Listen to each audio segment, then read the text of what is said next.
Welcome to the second session of the lesson Respiration Energy Releasing System.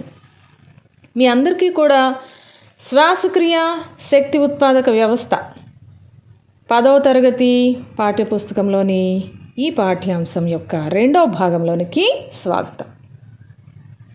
So let me ask you some of the questions regarding the content we have discussed in the last session. So ఇంతకు ముందు సెషన్లో మనము మరి తెలుసుకున్నటువంటి చర్చించినటువంటి విషయాన్ని గురించినటువంటి కొన్ని ప్రశ్నలను నేను ఇప్పుడు అడగబోతున్నాను. And please note down these questions, write the answers, try to write the answers for them. If you don't know the answers for any of the question, please refer the textbook. And you can also follow the first session of a respiration lesson for knowing all the answers of the questions. Okay, right. So first question. Who discovered oxygen gas and who coined the name for it? Oxygen వాయువును కనుగొన్నవారు ఎవరు మరియు దానికి పేరు పెట్టిన వారు ఎవరు? Second question. What is the stage of breathing explained by Lavoisier? Lavoisier శ్వాస పీల్చుకోవడంలోని ఏ దశను గురించి ఎక్స్ప్లెయిన్ చేశారు, వివరించారు. Third one. What are the substances present in more quantities in our exhaling air when compared with the surrounding air? మనం వదిలే గాలిలో పరిసరాలలోని గాలితో పోల్చినప్పుడు ఏ ఏ పదార్థాలు అధిక మొత్తంలో ఉంటాయి? దట్ మీన్స్ మనము నిశ్వసించే గాలిలో ఏ ఏ పదార్థాలు ఎక్కువగా ఉంటాయి? Fourth question. What is called cellular respiration? కణ శ్వాసక్రియ అంటే ఏమిటి? Fifth one. Where does gases exchange takes place? At lungs level or cellular level? వాయు మార్పిడి ఎక్కడ జరుగుతుంది? ఊపిరితిత్తులలోనా లేక కణాల స్థాయి వద్దనా? ఇవి 5 ప్రశ్నలు ఇంతకుముందు మనము డిస్కస్ చేసినటువంటి ఫస్ట్ సెషన్లోని కంటెంట్కు సంబంధించినటువంటి ప్రశ్నలు. Okay, so now moving in to the second session. In this session, we are going to learn about the parts and the structure of the human respiratory system. So మనము ఈ సెషన్లో ఈ భాగంలో మానవ శ్వాస వ్యవస్థలోని భాగాలు మరియు మానవ శ్వాస వ్యవస్థ యొక్క నిర్మాణాలను గురించి తెలుసుకుంటాం. Okay, coming to the parts of human respiratory system. So మానవ శ్వాస వ్యవస్థలోని భాగాల విషయంలోకి వచ్చేటప్పటికి all these are the parts included with the human respiratory system. Number 1, nostrils నాసికా రంధ్రాలు, నాజల్ క్యావిటీ నాసికా కుహరము, ఫారింగ్స్ గ్రెసని, లారింగ్స్ స్వరపేటిక, ట్రాకియా వాయునాళము, బ్రాంకై శ్వాస నాళాలు, బ్రాంకియోలై శ్వాస నాళికలు, అండ్ ఫైనలీ లంగ్స్ ఊపిరితిత్తులు. So lungs are the chief respiratory organs in our human body. So మన శరీరంలో శ్వాస అవయవాలు వచ్చి ఊపిరితిత్తులు. What are nostrils? సో మరి నాసికా రంధ్రాలు అంటే ఏంటి? So let us know about all these parts. Nostrils are the passages for the air into the body. మన శరీరంలోనికి గాలిని ప్రవేశింపచేసేటటువంటి నిర్మాణాలు ఇవి. There are 2 nostrils, the holes present before the nasal cavity. So నాసికా కుహరానికి ముందు భాగంలో ఈ 2 రంధ్రాలు ఉంటాయి. వీటిని నాసికా రంధ్రాలు అంటున్నాం.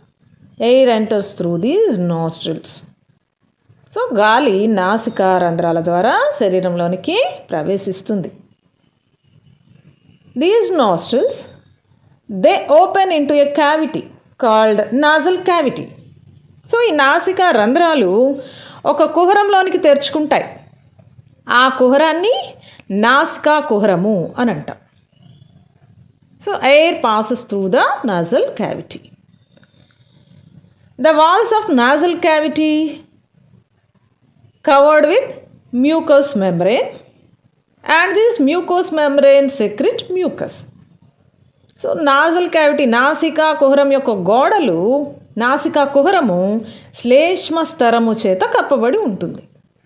ఈ శ్లేష్మస్తరం అనే పొర శ్లేష్మమును స్రవిస్తుంది. శ్లేష్మము mucus is a moisturized substance. So ఇది తేమ కలిగినటువంటి పదార్థం. So this mucus mixes with the air that passes through the nasal cavity and makes the air moist and warmer. So, warmer and the temperature of the air is maintained just nearer to the body temperature. So ఈ mucus శ్లేష్మము గాలిలో అంటే నాసికా కుహరం ద్వారా ప్రవేశించేటటువంటి గాలిలో కలవటం కారణంగా గాలి తేమగా మారుతుంది, మరొకటి కొంత వెచ్చగా కూడా మారుతుంది. దట్ మీన్స్ మన శరీర ఉష్ణోగ్రతకి దగ్గరగా ఉండేటటువంటి ఉష్ణోగ్రత గాలికి అందజేయబడుతుంది. Not only the nasal cavity but the whole respiratory tract, the walls of whole respiratory tract is moist in nature. మరి పూర్తి శ్వాస మార్గం యొక్క గోడలంతా కూడా తేమగానే ఉండటం జరుగుతుంది. సో ఆ విధమైనటువంటి ఆ తేమ ఏం చేస్తుంది, గాలిని వెచ్చగా మరియు తేమగా చేస్తుంది. The moist walls of the respiratory tract makes the air warmer and with moisturized and moist. So తేమగాను మరియు వెచ్చగాను చేస్తుంది అన్నమాట. Next hair, small hairs are also present inside nasal cavity. So సన్నని సూక్ష్మమైనటువంటి కేశాలు కూడా ఉంటాయి. సన్నని కేశాలు కూడా నాసికా కుహరంలో ఉంటాయి. ఇవి గాలి ప్రవేశించేటప్పుడు ఆ గాలిలోని దుమ్ము ధూళి రేణువుల్ని ఆపివేస్తాయి. So hairs prevent the entry of dust particles inside the respiratory tract. So here is a protective mechanism in nasal cavity. Then this nasal cavity leads to pharynx. So నాసికా కుహరము గ్రసనిలోనికి తెరుచుకుంటుంది. Pharynx is a common passage for both air and food. ఈ గ్రసనిని ఏమంటాము, గాలి మరియు ఆహార మార్గాల కూడలి, వాయు మరియు ఆహార మార్గాల కూడలి అంటాం గ్రసనిని. Because both the food we eat and the air we breathe both pass through the pharynx. So ఈ గ్రసని గుండనే మరి మనము తీసుకున్నటువంటి ఆహారము, మనం తిన్నటువంటి ఆహారము మరియు మనం పీల్చిన గాలి రెండు కూడా గ్రసని గుండానే వెళ్ళాలి. కాబట్టి it is a common passage for both respiratory tract as well as the elementary tract. So ఆహార మార్గానికి మరియు వాయు మార్గానికి రెండిటికి కూడా ఈ గ్రసన అనేది కూడాలి. Yes, the posterior region of this pharynx leads to two passages. One is respiratory tract and another one is alimentary tract. Next, coming to larynx. Larynx is a stiff box with vocal cords. స్వరపేటిక, గ్రసని స్వరపేటికలోనికి తెరుచుకుంటుంది. into the respiratory tract, శ్వాస మార్గంలో స్వరపేటికలోనికి తెరుచుకుంటుంది. ఈ స్వరపేటిక అనేది ఒక గట్టి పెట్టె వంటి నిర్మాణము. ఇది ఈ పెట్టె లోపల స్వరతంత్రులను కలిగి ఉంటుంది. Vocal cords. Vocal cords are membranous structures, పొరలు. స్వరతంత్రులు అనేవి పొరలు. When the air from lungs passes through these vocal cords, make these vocal cords to vibrate and produce sounds. So ఊపిరితిత్తుల నుండి బయటికి వచ్చేటటువంటి గాలి ఈ స్వరతంత్రుల గుండా ప్రయాణించి స్వరతంత్రులను కంపింపజేసి తద్వారా శబ్దాలని ఉత్పత్తి చేస్తాయి. So this లారింగ్స్ is responsible for hour production of sounds. We produce sounds to communicate with each other, to sing, isn't it? So పాట పాడటానికి కానివ్వండి, లేకపోతే ఒకరితో ఒకరు సంభాషించడానికి కానివ్వండి, మనము భాషని మాట్లాడుతుంటాం. సో ఈ మాటలకి కారణమైనటువంటిది ఈ స్వరపేటిక. Next the larynx. So before the not next to the epiglottis. Here some of the thing is there. We have to know, that is epiglottis. Epiglottis is a flap-like wall. It is made of cartilage. It covers the larynx. So స్వరపేటిక పైన ఏముంటుంది? ఒక మూత వంటి నిర్మాణం ఉంటుంది. ఇది మృదులాస్థితో చేయబడినటువంటి నిర్మాణం. దీనిని ఉపజిహ్విక, ఎపిగ్లాటిస్ ఉపజిహ్విక అని అంటాం. It is a lid on the larynx. What is its role? What is its role in the respiratory tract? మరి ఈ శ్వాస వ్యవస్థ మార్గంలో మరి ఉపజిహ్విక పనేంటి అంటే, it regulates the passage of food and air into elementary and respiratory passages. So ఈ ఉపజిహ్విక అనేటటువంటిది ఆహారము మరియు వాయువు ప్రసరించేటటువంటి మార్గాలను నియంత్రిస్తుంది. Before larynx there is pharynx. We know that pharynx leads to both these elementary and respiratory tracts, isn't it? Hence the epiglottis, a lid-like structure, is there just over the larynx, and it regulates the passes of food and air into their respective tracts. So మనకు తెలుసు, గ్రసని గుండనే ఆహారము మరి వాయువు రెండు కూడా ప్రసరిస్తున్నాయి. మరి అదే గ్రసని రెండు మార్గాలుగా విడిపోతూ ఉంది.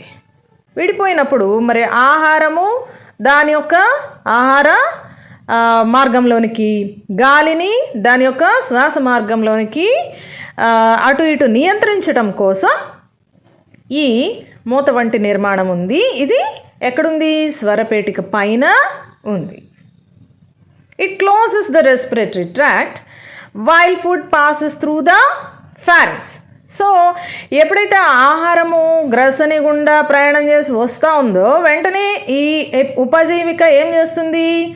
శ్వాస మార్గాన్ని మూసివేసి ఆహారము మరి శ్వాస మార్గంలోనికి పోనీయకుండా చేస్తుంది. By closing the respiratory tract, it prevents the entry of food into the respiratory tract. Okay, so ఈ ఉపజీవిక ఏం చేస్తుంది? ఆహార వాహికలోనికి ప్రవేశించే సమయంలో శ్వాస మార్గాన్ని మూసేసి మరి ఆహారమును శ్వాస మార్గంలోనికి పోకుండా నిరోధిస్తుంది. Here you can observe the role of epiglottis, the function of epiglottis. It closes the respiratory tract while the food passes through the pharynx as well as the esophagus. So ఇక్కడ మనం ఉపజీవిక యొక్క పనిని చూస్తున్నాం. ఈ ఉపజీవిక ఆహారము గ్రసని గుండా అలాగే ఆహార వాహిక గుండా ప్రయాణించే సమయంలో శ్వాస మార్గాన్ని మూసివేస్తూ ఉందన్నమాట. By closing the respiratory tract it prevents the entry of food particles into the respiratory tract. Okay, right. Why do we advise not to talk while eating food? Mana our elders advise us not to talk while eating food. ఆహారం తీసుకునేటటువంటి సమయంలో మాట్లాడకూడదు అని మన పెద్దలు చెప్తూ ఉంటారు. ఎందుకని?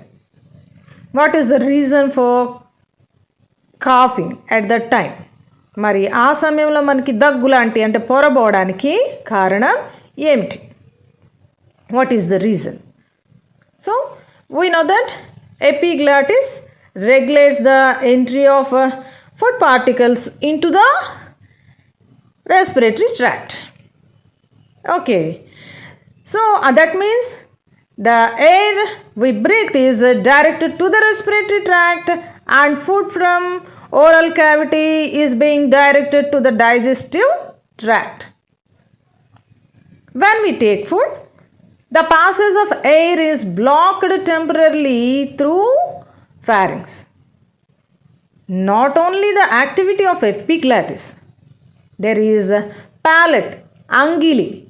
So the upper the sealing part of the oral cavity is known as palate. So angili అనేటటువంటిది నోటి యొక్క పై భాగం, నోటి కుహరం యొక్క పై భాగము అంగిలి అంటాం. సో ఆ అంగిలి కూడా ఏం చేస్తుంది? Closes the pharynx while we swallowing the food, and it prevents the passage of air temporarily inside the through the pharynx when we are eating food, when we swallowing the food.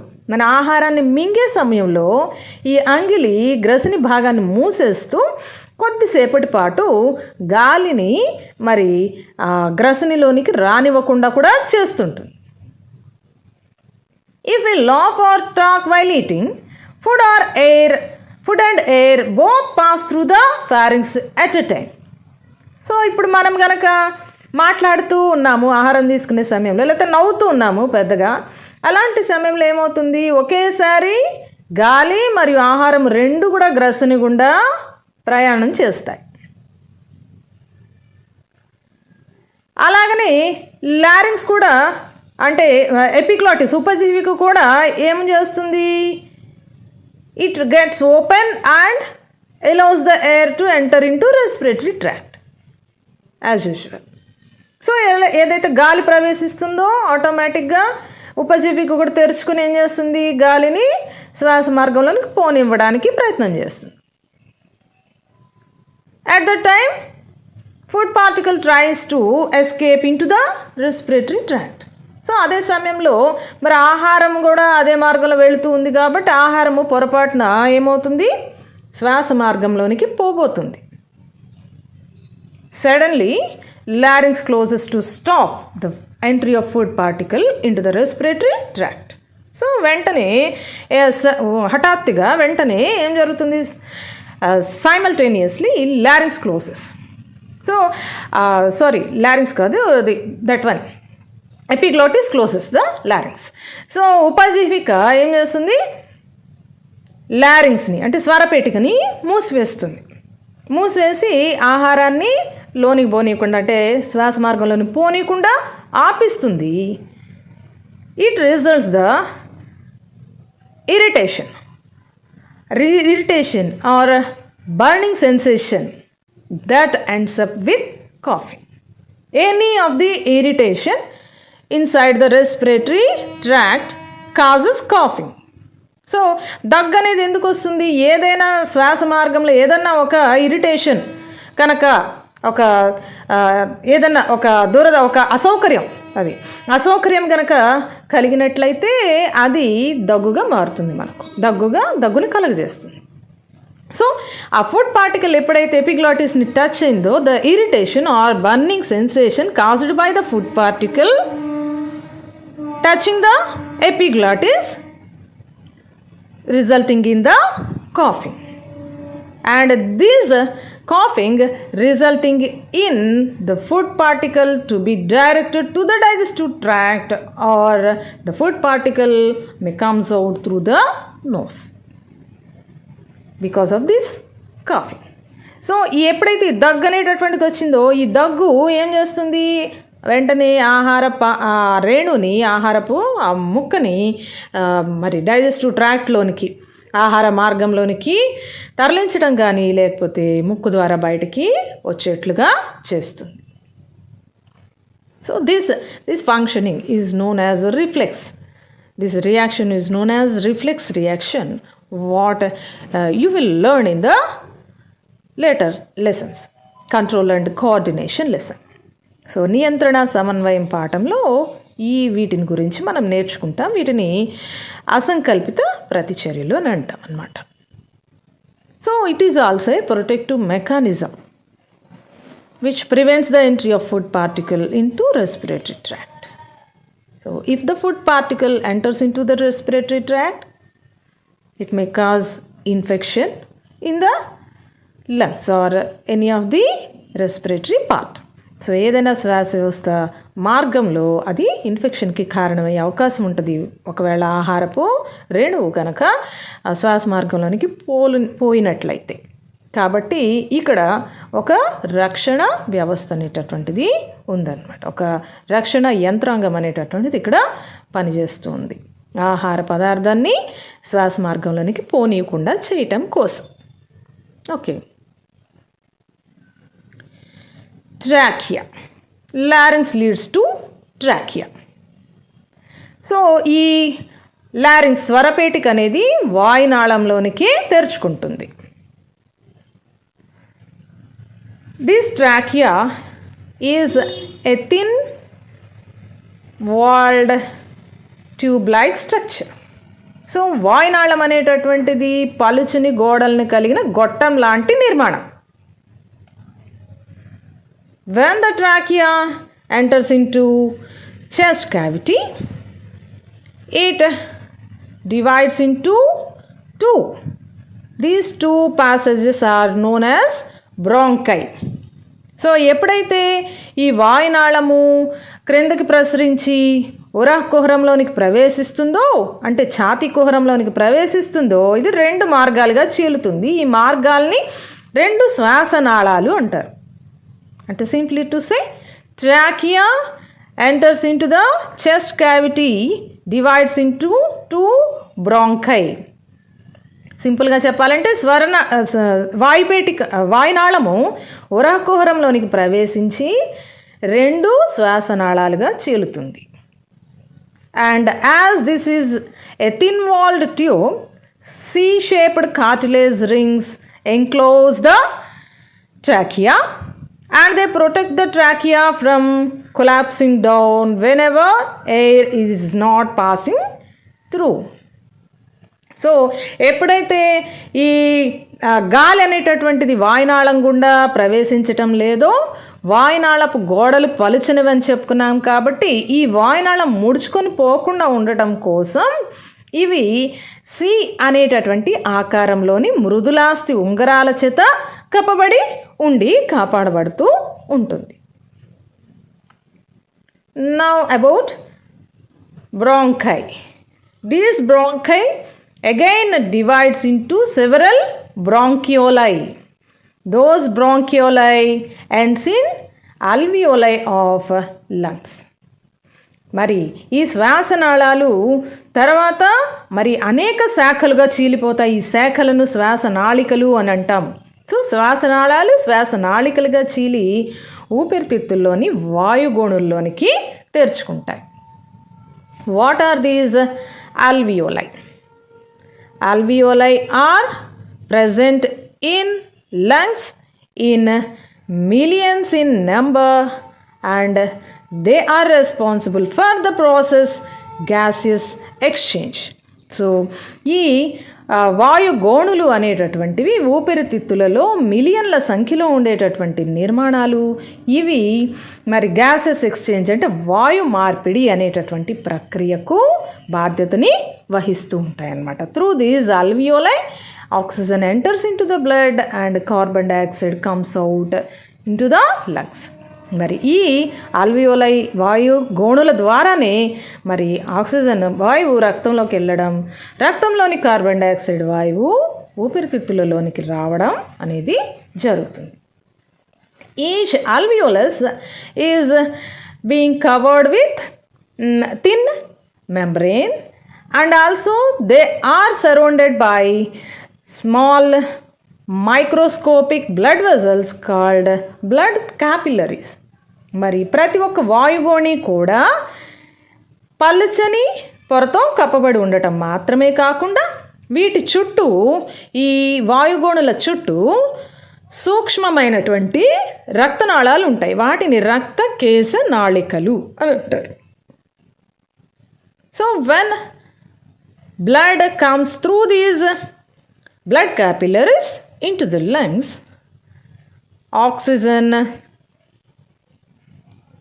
carbon dioxide present in this blood enters into the alveoli, and the oxygen present in the alveoli comes out into the blood capillaries. So ఎప్పుడైతే రక్తము రక్తకేశ నాళికల ద్వారా ఊపిరితిత్తులకు తేబడిందో, రక్తకేశ నాళికల్లో ఉండే carbon dioxide ఏమో వాయుగోణుల్లోకి ప్రవేశిస్తుంది. వాయుగోణులలోని oxygen ఏమో వాయుగోణులలోని గాలిలోని oxygen ఏమో మరలా రక్తకేశ నాళికల్లోని రక్తంలోనికి ప్రవేశించడం జరుగుతుంది. This process is known as gases exchange. దీనిని మనం వాయు మార్పిడి అని అంటున్నాం.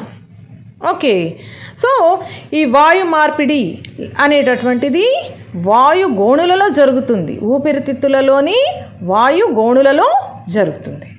So hence these alveoli are known as functional units of respiratory system. So వీటిని మనము మరి క్రియాత్మక నిర్మాణాలు, మానవ శ్వాస వ్యవస్థలో క్రియాత్మక నిర్మాణాలు అని మనం ఈ వాయుగోణుల్ని అంటూ ఉంటామన్నమాట. ఓకే, సో ఇప్పుడు మనం oxygen enters into the blood capillaries and passes through these blood capillaries into the arteries. So ఈ వెళ్ళినటువంటి ఆక్సిజన్ మరి రక్తకేశ నాళికలోని రక్తంలో చేరి ఇక తర్వాత ఆర్టరీస్ అంటే ధమనుల ద్వారా ఎక్కడికి వెళ్తుంది? సెల్స్కి చేరవేయబడుతుంది అన్నమాట. Now we can see the passes of air, the air pathway inside the human respiratory system. ఇప్పుడు మనము ఏం చూస్తాము? వాయు మార్గంలో గాలి యొక్క ప్రయాణాన్ని చూస్తాం. ఏదైతే మానవ శ్వాస వ్యవస్థ ఉందో మానవ శ్వాస వ్యవస్థలో గాలి యొక్క ప్రయాణాన్ని చూస్తాం. First of all nostrils and then nasal cavity.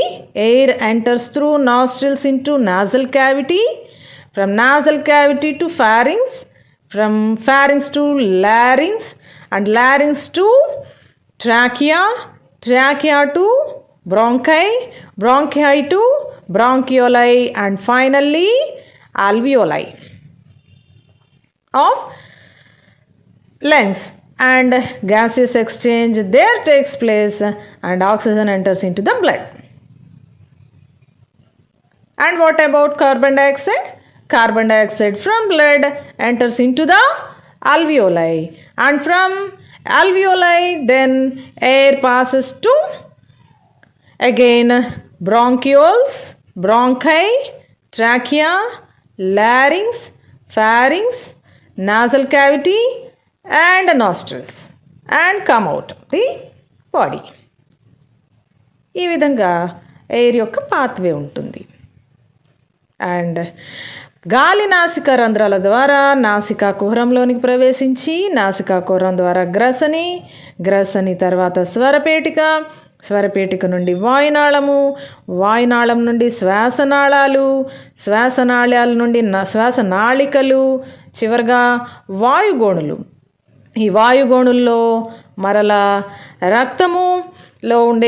రక్తంలోనికి oxygen వెళ్ళడం జరుగుతుంది. అండ్ అలాగనే కార్బన్ డైఆక్సైడ్ వాయువు రక్తం నుండి వాయుగోణుల్లోనికి వచ్చి వాయుగోణుల ద్వారా శ్వాసనాళికలు, శ్వాసనాళాలు, శ్వాసనాళాల నుంచి వాయునాళము, అక్కడి నుంచి మళ్ళీ స్వరపేటిక, మరలా గ్రసని నుండి నాసికాకుహరము అండ్ నాసిక రంధ్రాల ద్వారా శరీరం వెలుపలికి గాలి వచ్చేస్తుంది. This is the whole pathway of air in the human respiratory system. So మానవ శ్వాస వ్యవస్థలో గాలి ప్రసరించేటటువంటి మార్గము ఇదిగా మనం చెప్పుకోవచ్చు. Okay, so let us end up here with this content, and in the next session we will discuss about the whole mechanism of human respiratory system.